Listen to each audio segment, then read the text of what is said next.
Welcome to the Civic Lab. Here it is. That's Saturday, February 6th. The Civic Lab is a 501c3 nonprofit, feisty do tank. We're about accelerating and deepening efforts around grassroots democracy, civic engagement, and social justice. We like to make things. Our mantra is investigate, fabricate, educate, activate, liberate, and repeat.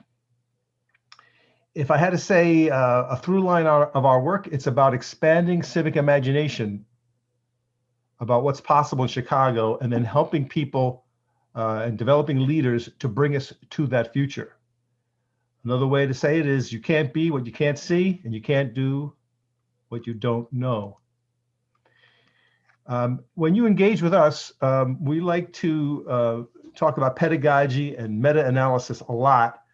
And this little chart right here speaks to part of that in that the work that we do together and singularly starts out on this chart over on the right, on the lower side. So we're going to be in the city of Chicago, or that's where we're located. Some of you are hither and thither, but you're in a specific place in a specific time, and you start with your own personal self and your own personal body.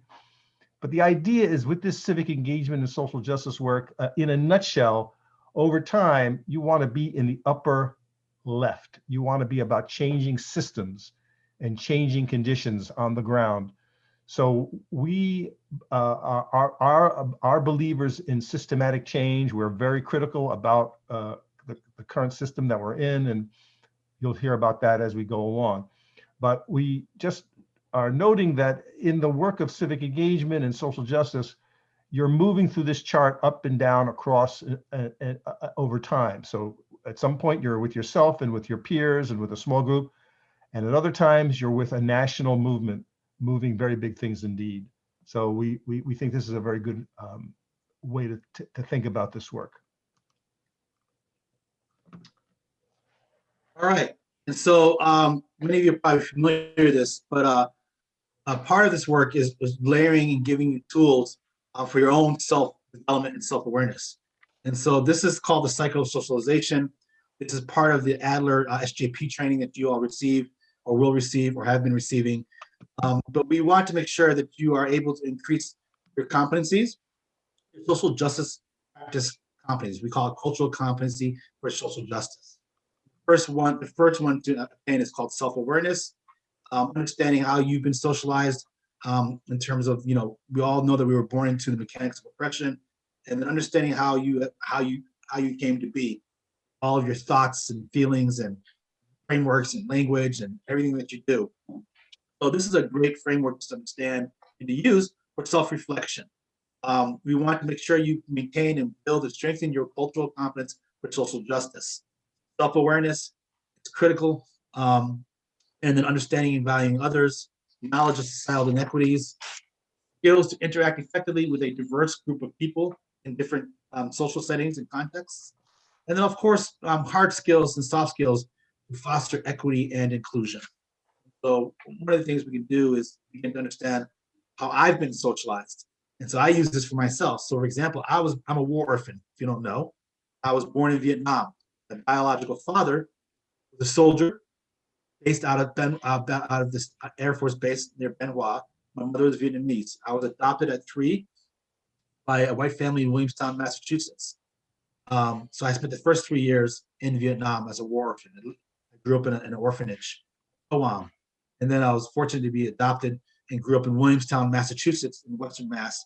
If you ever heard of Williams College? My dad was the AD there. And then my mom taught at Liberation Theology in Andover, Newton, Massachusetts. And so you can imagine being born and adopted and understanding my own construct, my behavior and my norms. And so I was part of the civil rights family, a very active sort of social justice family to begin with. And so what I'm doing today is really because I've been taught and come into my own liberation cycle thinking of things. So that's a little bit about my history juxtaposed in the cycle of socialization. I encourage each of you to think about your own narrative, your own story, and start applying how this applies to me. Where do I Where am I learning? How have I been socialized going forward? And then this is a great, next slide. This is a great one. I like this, Tom. This is called the cycle of liberation. This is Bobby Harrell. These are her frameworks. So I want you to encourage you to understand cycle of liberation as a framework for yourselves as you're at Adler and you're becoming in terms of your own professional identity formation, in terms of as social justice practitioners. At some point in time, whatever you're learning, whatever you're doing, you have to develop your own social justice plan, right? How are you going to move into a career to make change happen?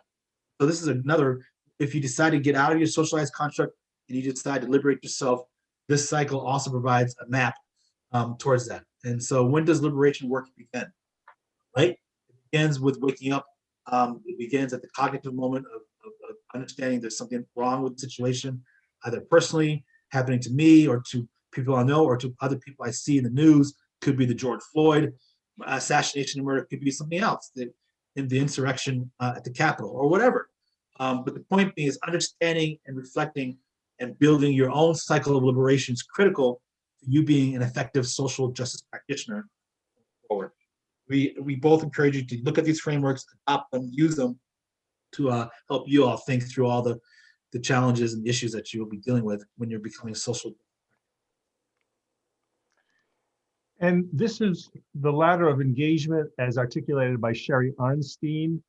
And we very much believe in this model of engaging people. It's very similar to what you might call popular education, where the idea is people move up this ladder in this work from being manipulated, from being passive, to being consulted, to being partnered, to actually running the show.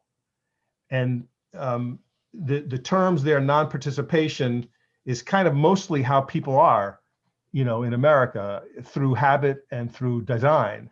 I mean, the system doesn't want people to participate, and there's a lot of distractions. We're online, we're Zooming, we're playing video games, we're amusing ourselves to death. So there's a lot of things that keep us down on this ladder by our own faults and by the design of the system. But then as you move up this ladder, you see a lot of consultation, a lot of tokenism, where we say that we want to involve people, but we really don't want to involve them. We just want to count them and move on to do our own thing.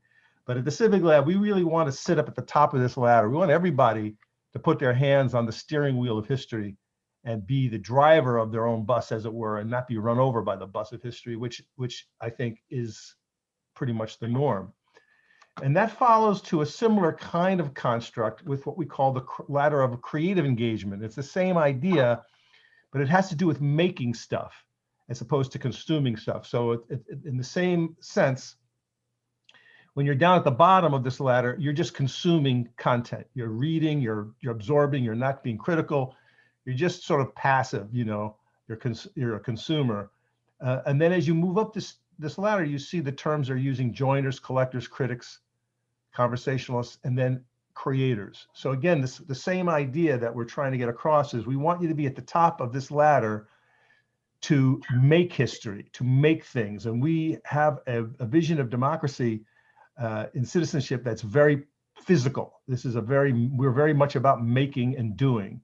So, that's why we call ourselves a do tank. So for us, everyone should be at the top of this ladder, making stuff, making your own content, making your own history, making your own community, etc., making your own organizations, and being very, very, very active.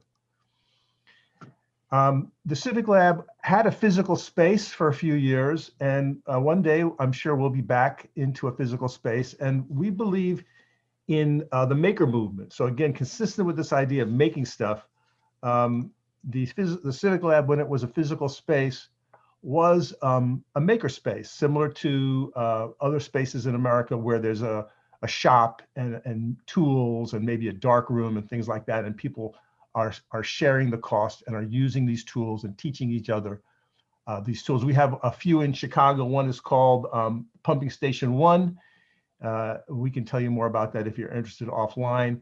But you can see these very active words are very much in the vibe of the Civic Lab: change, support, participate, play, tool up. We're huge believers in tools, learning tools, teaching others to use tools, sharing, and of course, making at the top of this list.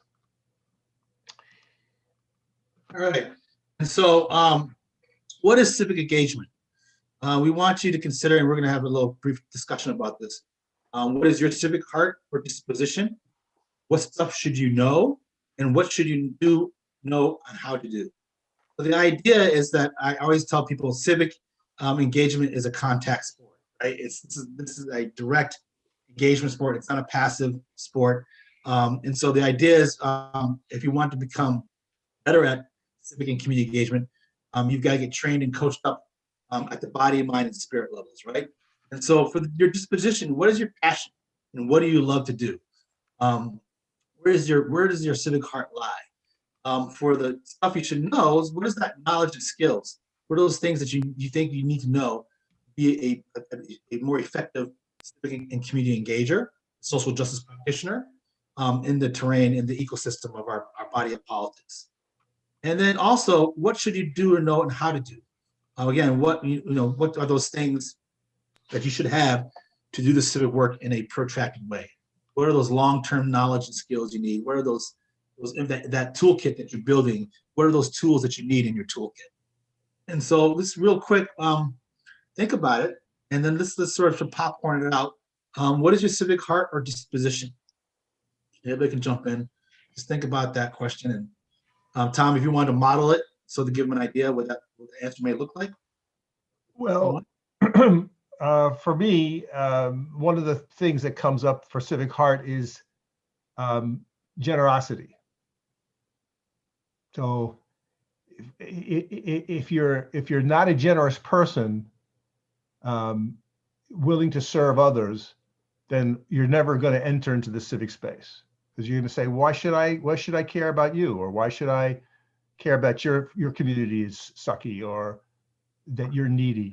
You know what I'm saying? So for me, this idea of generosity is a central notion. Well, thank you for that model. Anybody else jump in there? What is your civic heart or disposition? I think it's important to be open to experience and open to learning about how other people live. I think it's very important to be open-minded.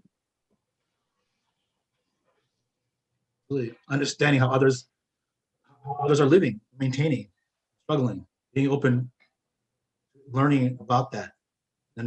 Okay, what else? Thank you. So anybody else? Lucas, Emily, jump in. Along with that, I just say understanding, like trying to, I guess it's pretty similar to openness, but just trying to like really understand what the problems are and just trying to like realize how to fix it, I guess. Absolutely. What about you, Wyatt? I'd have to say something about having good intentions going into it, because your intentions, if they're not good going into it, if you're just being forced to be there and like that's your mindset, you're not going to do any good work. You're not going to help anyone. You're just going to be helping yourself. So what's the point? Absolutely. Intentionality is critical, right? How you show up, why you're showing up, what's the purpose of you showing up? Good intentions is critical. Entering into the space courageously, according to Adlerian values, right? Being courageous, but also being authentic and inspirational. Absolutely. What about you, Brandon? Oh, did you guys not hear me? I said like it was similar to openness, just you need to be understanding. Yeah. Sorry. Oh, no problem. Sorry, I didn't know if you didn't hear. Remington? When the question was first posed, the first thing that went to my mind was that I feel very privileged in life, and that I realize that not everybody starts in the same place. And because of my privilege, I would like to use that to help others who are not as privileged as me. Great disposition. Absolutely. That's a lot about self-awareness, right? Understanding yourself, understanding where you in terms of that socialized conscious, in terms of liberation, Taking advantage of your privileges for others is critical in social justice work. Absolutely. That's a beautiful thing to recognize and understand that you're able to use your privilege to advance, help others. It's critical. Great disposition. Thomas Fagan? Yeah, I really enjoyed what he said. I think that kind of went to what I was going to say about like, just education. So educating yourself on kind of issues that are going on, educating yourself on kind of the history of the issues or like social constructs, say like race or gender identity, different things like that. So just kind of like learning more about where our knowledge of things are coming from and kind of where these concepts were created. So we kind of understand maybe how to like dismantle some of the like oppressional or like oppressing structures. Awesome. And it's all part of that getting ready phase. If you look at the cycle liberation, right? How do I get ready to participate in this body of civics? Well, this is all good. Anybody else? Did everybody speak? I was going to say, Go ahead, Emily. I'm sorry. I was just going to say curiosity. I think that comes before even like, you don't know what you need to learn until you think to question and look outside your own little sphere. So I think that's really important. Yeah, that's one of my favorites. I always tell myself, think like a 4-year-old. Think I have 2 children, so I always think, how would Jonathan and Wesley look at this? I'm curious about it. What questions would they ask? But absolutely, curiosity is a big one, and it's also part of that Adlerian theory. The flip side of curiosity is being courageous, right? You have to be courageous to be curious sometimes. You got to be able to put yourself out there, ask the hard questions, or present something differently. Absolutely. So what stuff should you know? Anybody, what stuff should you know? And getting ready to be a full-time practitioner, what stuff should you know? What are those things? What's that knowledge that you need, that you definitely think you should know? Popcorn it. You need to understand the politics behind the given community in order to help that community. So context is everything, right? Understanding history, politics, context, social, all that stuff. When you're going into work with communities that are either like you or not like you, either one, having that real contextual understanding of history is critical. Absolutely. What else? We can popcorn it because we got to move on. One more. Go ahead. Lucas, jump in.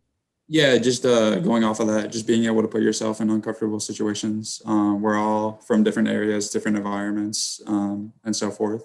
And just being able to make sure that we are receiving the information based on our history that is correct. And then being able to have conversations with other individuals outside of our circle. Absolutely. Being comfortable in your own skin, in your own self. Being courageous. It's one of the Adlerian values, right? And deepening your understanding and valuing of others. It's also a cultural competence for social justice. Awesome. Anybody? Yes, Thomas, jump in. Saw your hand go up. Oh, no, I was clapping for Luke Okay. because I agreed exactly with what he said. I was going to say that. Awesome. Anybody else want to jump in? Got something dying to talk about? Which stuff should you know? I was just going to add that you should have knowledge of like the structures that you're working within. So it's just important to know kind of like what community you're working in, the political, the legal, the social like structures that you're working within. I mean, clearly since January 6th, it's important to know your systems, right? You know how this federal system works, how I would even say even how National Guard service works. It's interesting how they mobilized 25,000 National Guards people coming to Washington. So there's just so much to learn about the system from the inside out. Be curious, be courageous, and do that self-learning process. Understand systems is critical. Awesome. I saw Emily or Celia, you guys were going to say something? I was just going to say, I think it's important to have knowledge as a practitioner in how mental health plays a role. I think that's very important, and a lot of people don't understand that completely. So I think that's, as a practitioner especially, it's very important. That's absolutely critical. I always talk about cross-sector training, right? Your tradecraft is working with people. If you want to work with people, you need to have multiple tools in your toolkit. Understanding mental health and wellness, trauma-informed care, understanding the frameworks and the approaches and the actual ways of doing that work is critical. You may not be doing it yourself directly. Having that knowledge is critical because what did Audre Lorde say? We are multiple beings. I come to you with multiple issues, right? Each one of you talked about multiple issues in your check-in. I'm a father, I'm a full-time worker, I'm moving, there's things that are happening. So as practitioners, no one's gonna come to you with one single issue, right? They're gonna walk into your door, into you with multiple issues. And so just having a breadth and knowledge base that can help them navigate is critical. Mental health is critical, absolutely. Okay, what should you do or know and how to do? Thomas, you wanna model this one for them? Well, it's an easy one. Usually when we talk about civics and we talk about actions, the single thing that comes up that people will say, like, this is a marker of my doing civics is I voted. And for a lot of people, that's it. But in our world, there's much, much more to do. So we're interested to see, what do you guys think people should know how to do in order to be powerful civic actors? Well, in addition to gaining more knowledge about everything that we talked about, and also in addition to attending conferences and learning about new issues in the field, I think volunteering for, small businesses or whatever that could use some extra help for those who are socially, economically vulnerable in some way, I think that's huge. If you can donate to charitable causes, it's another way to be involved, if you have the financial means to do that too. Right. Time and money, time is just as powerful as money, right? So volunteering your time is critical, is just as powerful and as equitable towards actually donating money. And I love that idea of volunteering local agencies, getting a feel of their landscape, the ecosystem, right? How are these food pantries, all these basic human needs, services being met, and what are those groups doing that? Small business development, right? Studying, working with small businesses, particularly now, in terms of the massive smackdown that they're feeling with this COVID, this multi-pandemic situation that we're in. Thank you, Remington. Anybody else? What should you do or know how to do? I think it's important to know how to have a voice for those who don't have a voice or are usually not heard. I think that's very important to be able to speak up for those communities.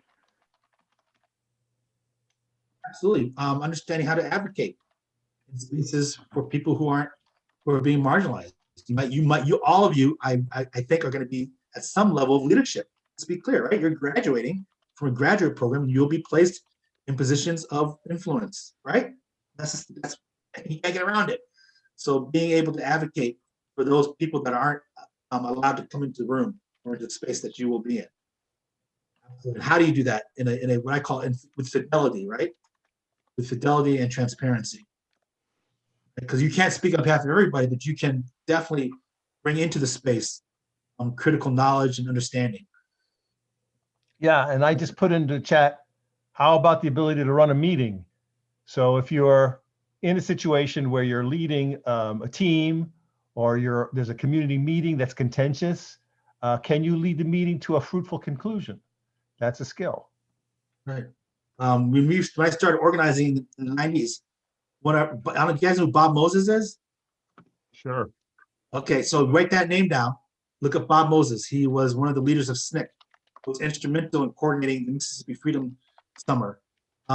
He came to Chicago and trained like 50 of us in meeting facilitation, right?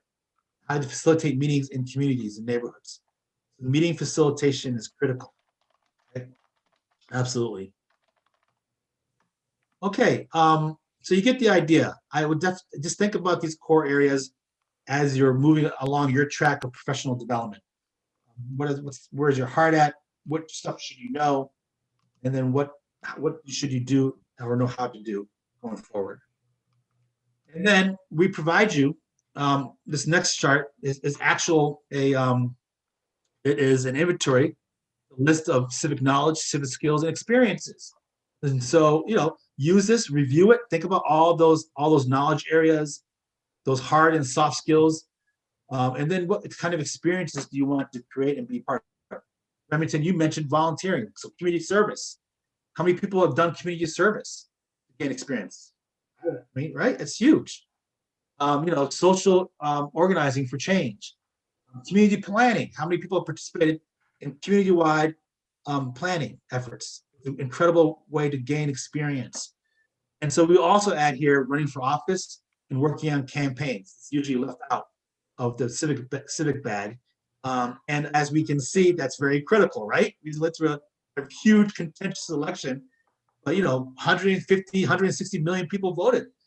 What's that about? We had 150,000 new poll workers under the age of 25 for the first time. What's that about? It's understanding the election process. And to be frank, all of you are moving to professional careers that will be impacted directly by the federal, state, county, and local systems of funding. That's not right. So understanding how that side of electoral politics works has a direct impact on your trade craft and where you most likely will really end up in your professional career. So skills that you will learn include some of that stuff up there, but in a minute you'll be taking a survey, but you're gonna learn hopefully some skills in terms of teamwork, some public speaking, facilitation, contact work, base building, and research. These are fundamental basic skills of social justice practice, right? Those are big buckets. And so the idea is that through your internship, ideally we're hoping that you'll be able to gain some KSAs in those areas, knowledge, skills, and attributes. Are there any other skills you think about that you would like to learn? Put it out there, by all means, so we can record it and think about how to get you active. If we can't provide it, we can find someone to train and coach you up in that area. Any other skills you can think about that you would love to learn about? You can put it in chat too. We can save the chat as a notes. I'd say maybe documenting what you're doing as well. Documentation and recording skills, absolutely. That's a huge part of learning how to what's it called, monitoring and evaluation, M&E, right? There's actually a whole field around monitoring and evaluation. What else? Any other skills desired that you think you need to bring to the forefront of your experience with us? Okay, think about it. Take your time, make a running list. That's part of your work that you've got to do. You got to lean into it and make a list of things you want to learn in terms of skill sets. And then you can share it with us in the future in group meetings or individual, and we can start thinking about if we can't help you get it. I'm sure Tom and I can find somebody or some institution that can help you gain some of that skills. So for example, Wyatt, we have access, we both do monitoring and evaluation work, but we also have access to people who actually, that's their job. That's their professional career, is to do M&E work, which includes documenting, archiving, and storytelling. Cool. All right, moving on. And so this is just to give you, again, a backdrop of sort of what work we're doing. So the outcome of our work, everything we've talked about, we've been very fortunate to hold numerous public forums and meetings across the city.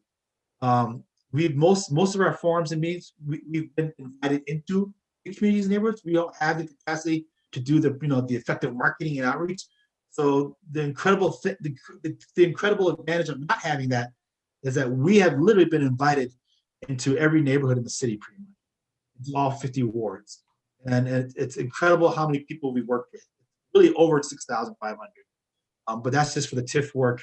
The population we're serving are all Chicagoans. We have the percentage points. We can share that in future sessions. But we've been all over the neighborhood. About 35 to 40% of our people we served are people of color. And about 25% have been under the age of 20, about 18 to 20. And so we're getting all walks of life walking through the door, asking and getting information about being trained and coached up to become better civic engagers. Tom, you want to jump in about anything else about sort of our body of work? Well, population served? We're big on investigation and education around civic financing. And one of our specialties is looking into tax increment financing, or TIFs. And we will be going into that at a later session. But it's pretty fundamental to the civic finances of the city. We're talking about abuse of property taxes. And it'll be an interesting conversation when we get into that to understand why people get so angry about property taxes. But yeah, we've been invited to many organizations to present our findings about what TIFs are doing in the local neighborhoods. And that led, many great questions are asked by our neighbors when we go into those sessions. And that led us to this project. Right. And as we talk about Chicago's Not Broke, I also want to be clear that we are doing national work now. This, I think, is the first year that we've really been on the national stage. We've been working with folks from Cincinnati. We got folks in Detroit that we're working with right now. They're about to launch an economic justice campaign from the ground up. We just were networking with folks in St. Louis earlier this morning, and we've been doing some work in Minneapolis as well. So it's incredible to make these connections at the national level. And Tom has been very instrumental in opening the Civic Lab to the nation. But yes, this book is called Chicago's Not Broke. This is Tom was the editor. He brought together 12 experts from around the city to really change the narrative. Oftentimes when you're dealing with, in municipalities, when you're dealing with resources and you're trying to address the most salient issues, you're often told that the city is broke, that we don't have the resources for job, workforce, we don't have the resources for mental health clinics, right? Shut down the mental health clinics. And for the issues that you want, trauma-informed care, all those things. And we kept on thinking that doesn't sound right to us. So we have smashed that narrative, that machine narrative in Chicago. We believe Chicago is not broke. And Tom brought 12 experts to unearth money that's been stolen from us, money that has not been collected, money that's being misused, and then of course, what are those next sort of solutions that could be applied to increase equity and justice in terms of the budget and finances. This book alone is at several thousand sold. Several thousand people have been through our Chicago's Not Broke workshop across the city. And as you can see from the pictures, that narrative of Chicago's Not Broke has become a banner for the social justice work across the city. So it's no longer just Tom and us talking about it. Major institutions from the CTU, Chicago Teachers Union, to the Grassroots Collaborative, a lot of the groups you see out there, United Working for Families, are now claiming and saying that actually we aren't broke. We've got billions of dollars, and it's about priorities, it's about will, it's about what we value in terms of our budget. Hey, Jonathan, let me ask the group here something, if you don't mind. What do people make of this idea of abundance versus scarcity? Why is that something we should be concerned about as social justice champions?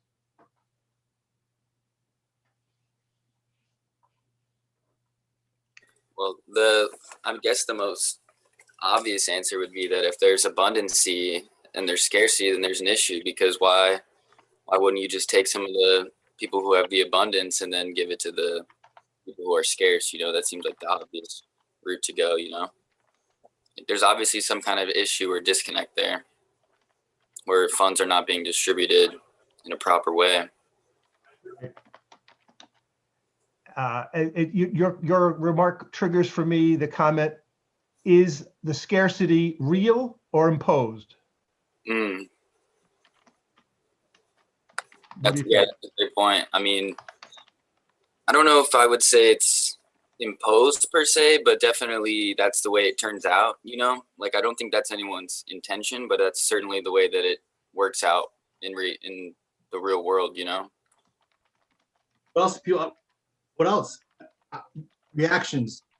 Thank you, Wyatt. How are other people thinking about that? What do you think, you guys?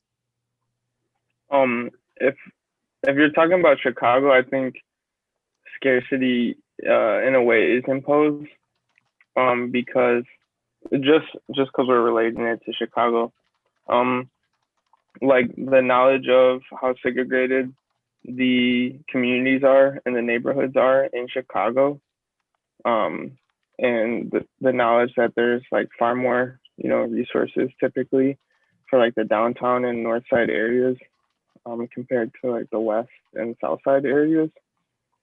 You could feel that it is imposed if, like, let's say the city's dedicating more resources to like tourist ventures downtown, things like that, as opposed to communities that need it, maybe in south and west side. Then in that case, it would be imposed.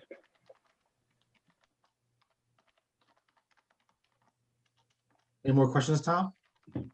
That's good. Well, no, this is great. A lot of the stuff that we're going to be doing during the March of February we're going to be increasing your knowledge and skills in these and deepening an understanding of these issues. So appreciate the questions and the feedback. Next slide. So how our organization efforts relate to social justice. We're a do tank. We're about getting people trained and coached up to do the hard work, right? We're not about, we know and realize that we can't do everything as one organization, clearly, but we're really about transferring knowledge, helping people enhance or strengthen their skills sets, and getting them acclimated towards budget and financing issues. Often we see across the movements is a lot of great work being done around the calls for change and, you know, the calls for this and that. And yet sometimes that notion of looking at the budgets and the finances gets it's the last remaining area for people to look at. But we think it should be one of the first areas for people to look at and investigate. Because where you put your money really speaks volumes in terms of what you believe in and what you value. So how we relate to social justice is getting people building their capacity to fight for the change that they want to happen in their neighborhoods and their communities. Here you can see we've done great work in Pilsen with the Pilsen Alliance, done great work in the South Beach side, in the Woodlawn area, South Shore area, training up local residents, from Beverly. So we've been training up a lot of folks from all over the city so they can continue to fight for the change that they want in their neighborhoods. Anything else to add, Tom? Well, just that we have a ladder of programs that we're going to be sharing with you in a little while. Jonathan will tell you the details, but we start with an understanding of the city, back to this idea of context. We really think that if you're going to try to change a space as something as complex and as hard to deal with as the city of Chicago, one ought to know how it got to be the way it is. And so our Chicago 101 is pretty brutal, but we think accurate about how Chicago's civics got so toxic. Why does the city look the way it is? And we think it's worth going into, and we'll get to that a little later. But that's the start, and we have quite a few of these Civics 101 that sort of follow from that. Awesome. Next slide, Tom. So, you know, we're working on a few fronts right now. One is our campaign to illuminate TIFs and explain them. That sort of never stops. But we do have an effort to end them, the TIF elimination campaign, and we have an online petition, which we encourage you all to look at and see how we talk about this issue. We're working with the Detroit People's Platform and a coalition of about 20 militant organizations in the city of Detroit on an economic justice campaign, and that's undergoing. And they're calling it Shine a Light on TIFs, but it's part of a larger effort that the good people in Detroit are looking at about a people's budget and really coming out of the only city in America that went bankrupt that was imposed on them. They are still reeling from that action. And so this is a massive movement there to fight back. And just recently, literally in the last week, a group of activists in Homewood, Illinois, called South Suburbs for Green Space Over Concrete are fighting a TIF that will turn a country club into a massive distribution facility with hundreds of diesel trucks running around their community. And these neighbors are fighting the village's proposal to give the developer of this facility, who comes from Arizona, $35 million in subsidies, which is equal to the annual budget of the village. So we get calls like this literally every week from somebody wanting to fight some nonsense that's being put on them. So that's a little bit of what we're up to now.